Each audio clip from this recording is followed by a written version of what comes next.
જાનકી ના થાય કાલે હવાર હું ધનંજય જાનકી ના થાય હમણાં કલાક પછી હું થવાનું છે આપણને ખબર નહીં. સો સરપ્રાઇઝિંગલી ચેન્જ થતા વર્લ્ડની અંદર સર એ વિકાસ હોય કે બીજી અન્ય માહિતીઓ હોય, ક્રાઇમ હોય, એક્સ વાય ઝેડ, કોઈ પણ ઇવેન્ટ. હવે પહેલાં છે ને એવું થતું હતું કે 2 મહિના પછી આવું થશે કે 15 દિવસ 400 સ્ક્વેર ફૂટની ઓફિસ આપવામાં આવી છે. આપણે જોરદાર તાળીઓ તેમનો અભિનંદન કરીએ.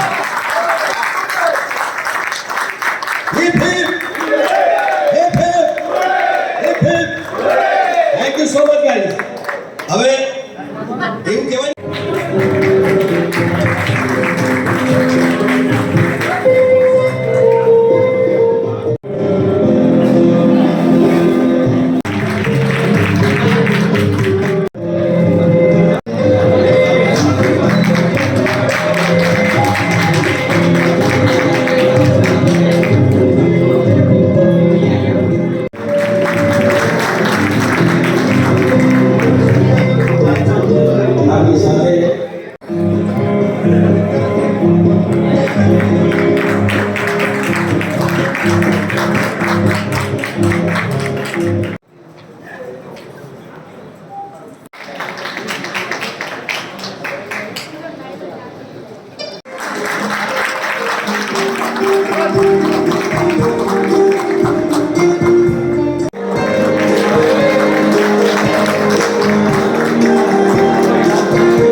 સુરત ડિસ્ટ્રિક્ટ એડવોકેટ શ્રી વાજીદભાઈ આપણી વચ્ચે ઉપસ્થિત છે. એમનું સન્માન કરશે સમીરભાઈ મંસૂરી.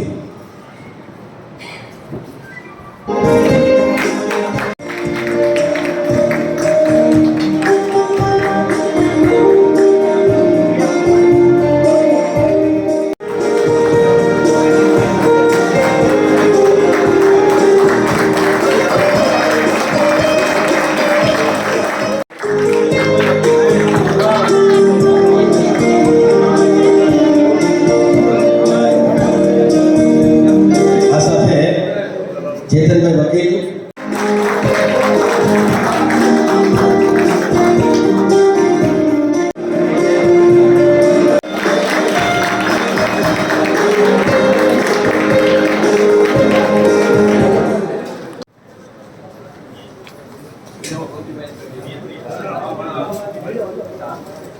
તાલિયા બરકરાર રહેને चाहिए इसका ये सिद्धांत सिद्धांत नहीं है. तेरे लोगों को ज्यादा होता है हमने तेरी सबसे तालियां बजवाओ.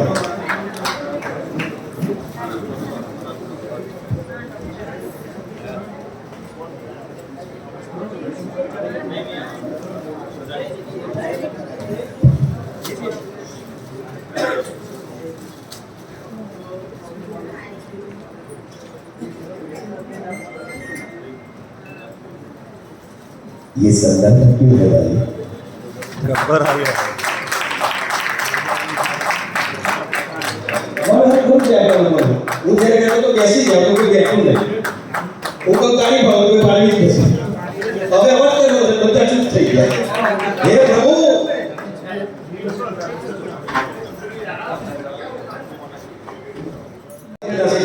અને તે આવી રહી છે એટલે એમાં નહીં કરે મારા જે વાત થાય આ બતાવી આવો.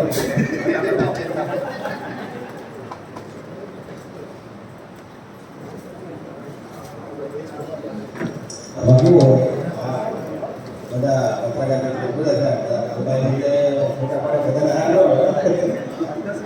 અમુક જગ્યાએ ખાલી ઉભા રહેવાનું સાધન છે કે આવી રીતે જઈશ ને એટલે મને ઉભા રહેવા મળી જશે. હવે આ મને શાયરી કહેવાનું કહ્યું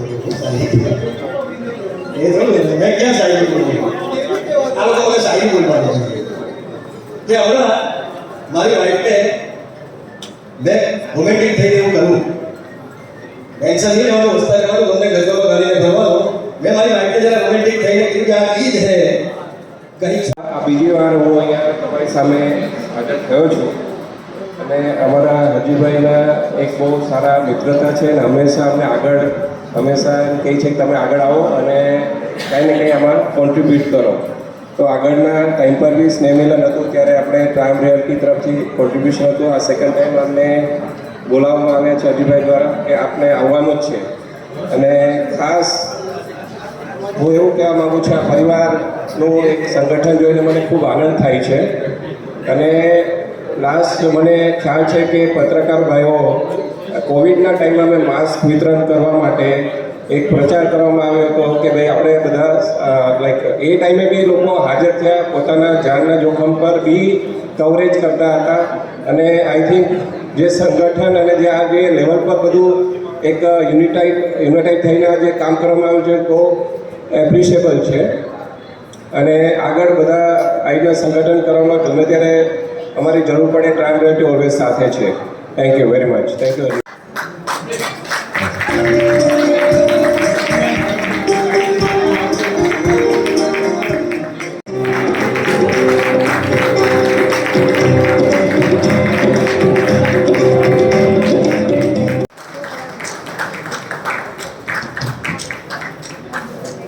કાર્યક્રમમાં આગળ વધી અને તાલિયા બરકરાર. આ સાથે આપણી વચ્ચે પ્રદેશ પ્રમુખ પ્રેસ ક્લબ યુનાઇટેડ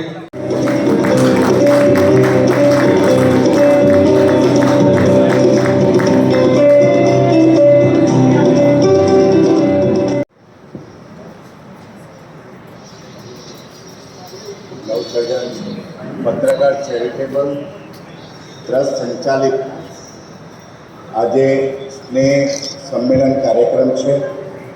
એ કાર્યક્રમમાં મને જે આમંત્રણ મળ્યું છે તે બદલ હું એમનો આભાર માનું છું.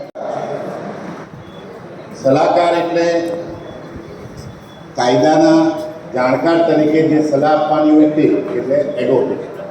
એડવોકેટ આપ સમજો છો એડવોકેટ એટલે શું? જે બિલાડી એટલે કેટ વધારાની જે ચાલ ચાલે એને એડવોકેટ કહેવાય. તમે કદાચ કોઈ એડવોકેટને પૂછજો કે એડવોકેટનો મતલબ શું?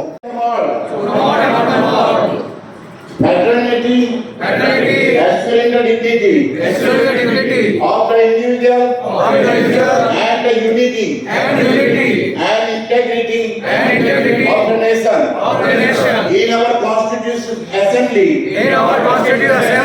is 26th day of November 1949 do hereby adopt, enact and give to ourselves this Constitution.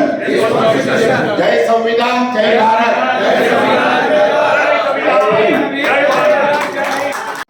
આપના આ સ્નેહ મિલનના કાર્યક્રમમાં સહભાગી કર્યો તે બદલ આયોજક અને આપ સૌ પત્રકાર ભાઈઓ અને બહેનોનું અભિનંદન અને આભાર વ્યક્ત કરું છું. સંમેલન જે થઈ રહ્યું છે ખૂબ આનંદનો આ એક પર્વ છે, એક દિવસ છે મારા માટે. આપ સૌએ મને યાદ કર્યો અને અહીં આવવાનો અવસર આપ્યો એ બદલ હું તમામનો ખૂબ ખૂબ આભારી છું. બે શબ્દ જ કહેવા છે મારે ખાલી. મિત્રો, સનાતન કાળની જો વાત કરીએ તો દેવ અને દાનવ હતા, ત્યારથી યુદ્ધ ચાલતું આવે છે અને યુદ્ધ આજે પણ ચાલે છે. એ યુદ્ધ કોની વચ્ચે હતા? આપણે રામાયણ વાંચી, મહાભારત વાંચી, જેટલા પણ ગ્રંથો લીધા છે આપણા જીવનની અંદર, એમાંથી જો પ્રેરણા લીધી હોય તો આપણે શું શીખ્યા છીએ? આપણે હંમેશા એ જ શીખ્યા છીએ કે સત્યની હંમેશા જય થઈ છે અને સત્યની હંમેશા જય થતી જ રહેવાની છે. એટલા માટે સંવિધાનમાં પણ લખ્યું છે કે સત્યમેવ. તો મિત્રો, જે પણ કામ કરો એ સત્ય માટે કરજો. ભારત દેશના ઉત્થાન માટે, ઉદ્ધાર માટે, ધર્મની રક્ષા માટે, માનવ જાતિની રક્ષા માટે જો આપણે કાર્ય કરીશું ત્યારે જ આપણો દેશ આગળ વધશે, વિકાસ થશે. આપ સૌએ મને અહીં આમંત્રિત કર્યો એ બદલ હું આપનો ખૂબ ખૂબ આભારી છું. એક નાનો એવો કલાકાર છું સુરતથી. ગુજરાતી, હિન્દી બધી ફિલ્મો કરું છું. એઝ અ મોડલ એક્ટર અને ડાન્સ કોરિયોગ્રાફર સેવા આપતો રહ્યો છું. પ્રયત્ન કરું છું કે મારા સુરતનું નામ ખૂબ ઉજ્જવળ થાય, ખૂબ નામના પ્રાપ્ત કરે. આજે સેકન્ડ નંબર ઉપર મારું સુરત છે. એક મારી મનોકામના છે કે મારા સુરતને એ પ્રથમ સ્થાન ઉપર જોવું છે કે નથી જોવું? તો મિત્રો, એક થઈને જો રહેશું તો આપણી એકતાને કોઈ તોડી શકતું નથી. આપ સૌને અહીં આટલી મોટી સંખ્યામાં જોઈને અમે ખૂબ જ ગર્વની લાગણી અનુભવી રહ્યા છે. આજથી 2 વર્ષ પહેલા હું તમને ટૂંકમાં આપણા સંગઠન વિશે વાત કરવા માંગુ છું. શાંતિથી સાંભળશો તો તમને પોતાને પણ તમારા સંગઠન માટે ગૌરવ ઉત્પન્ન થશે.